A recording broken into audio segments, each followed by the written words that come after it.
The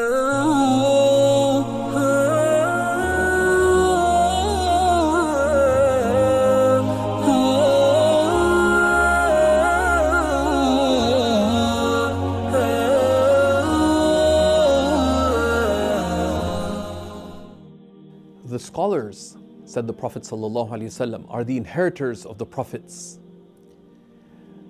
If we want to revive our own faith and build towards a better future, we need to connect with the scholars and scholarship as individuals, families, communities, and as an ummah.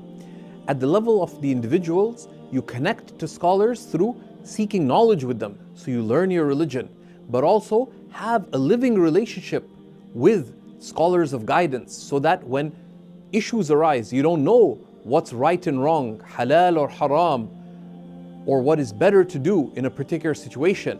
You have reliable Islamic scholars that you can consult and seek guidance from. As families, be connected with the scholars. Take your children to the gatherings of knowledge. Many of the greatest hadith of Islam were narrated by children. For example, if you look in the 40 hadiths of Imam Nawawi, the hadith that is the central hadith related to halal and haram is narrated by Nu'man ibn Bashir. And he said, I heard the Messenger of Allah ﷺ say, the lawful is clear and the unlawful is clear. It's a lengthy hadith, but it's significant. They said, I heard the Messenger of Allah ﷺ say this because Nu'man ibn Bashir was 5 years old when he heard that hadith. Now, how did he end up hearing it? Because his parents took him to the gatherings of the Messenger of Allah ﷺ. And there's numerous examples of that. Abdullah ibn Abbas narrated the hadith that be mindful of Allah and He'll be mindful of you. Remain mindful of Allah and He'll find Him before you. It's hadith number 19. It's a magnificent, encompassing hadith. Ibn Abbas was 10 or 11 years old when he was riding with the Prophet ﷺ and he heard this hadith. Many other central hadiths of Islam were narrated by children. Why?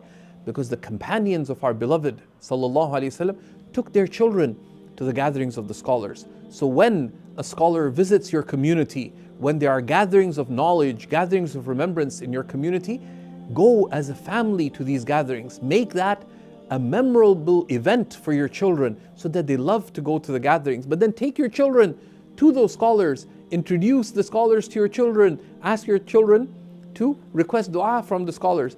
Today, one of the scholars passed away, a very distinguished scholar, Shaykh Akram Abdul Wahab.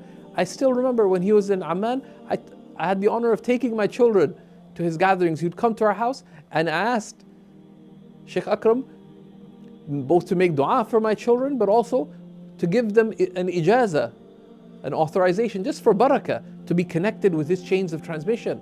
And these things affect our children because they then take the inheritors of the prophets as their examples and exemplars in life. As communities, it is shocking how many masajid are disconnected from Islamic scholars. They kind of just try to figure out things on their own, whereas the inheritors of the Prophet ﷺ are alive. And as long as they are there, they are sources of light and guidance.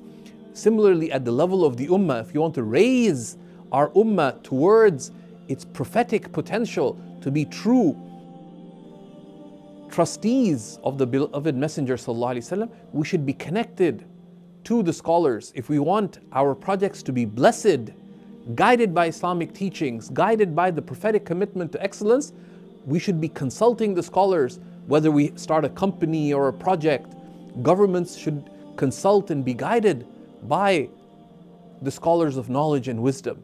So let us reconnect at all these levels with the scholars so that we can spread light in our own lives, in our families, in our communities, and in the ummah as a whole. Walhamdulillahi Rabbil Alameen. التعليم التقليدي مواجهة بين الأستاذ وبين طالبه. يأخذ الطالب من عين أستاذه، يأخذ من أذنه، يأخذ من لسانه، يأخذ من آدابه، يأخذ من جلسته، فيكون صورة مثالية لما حمل السلف من آداب العلم، وينتقل هذا العلم ممن سلف إلى من خلف، لتبقى الهداية مستمرة إلى قيام الساعة. إذا أردنا نهضة حقيقية ترفع واقع الأمة من حالة الضعف إلى حالة قوة. وجب علينا أن نرجع إلى العلماء، فهم من يحملون ميراث النبوة ويضيئون لنا الطريق في ظلمات الفتن. لا يقتصر دور العلماء في تصحيح المعتقد والأحكام، بل يشمل توجيه الناس إلى أخلاق القرآن والتخلق بها، لتكون الأخلاق أساساً لمجتمع يرتقي بقيمه وعلمه في آن واحد. In Ramadan, we give. Your zakat to the Islamic Scholars Fund empowers scholars, the lifeline of our revival. Your monthly support sustains Seekers' guidance and preserves this legacy. Donate today. Visit seekersguidance.org.